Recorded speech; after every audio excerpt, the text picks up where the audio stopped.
ખુમા કરશે પણ મારી થાને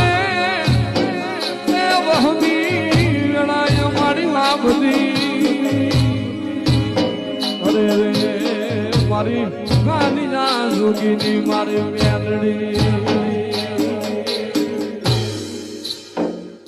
એ મારો કરી મનોરે ભગવાન મારી મેલડી માં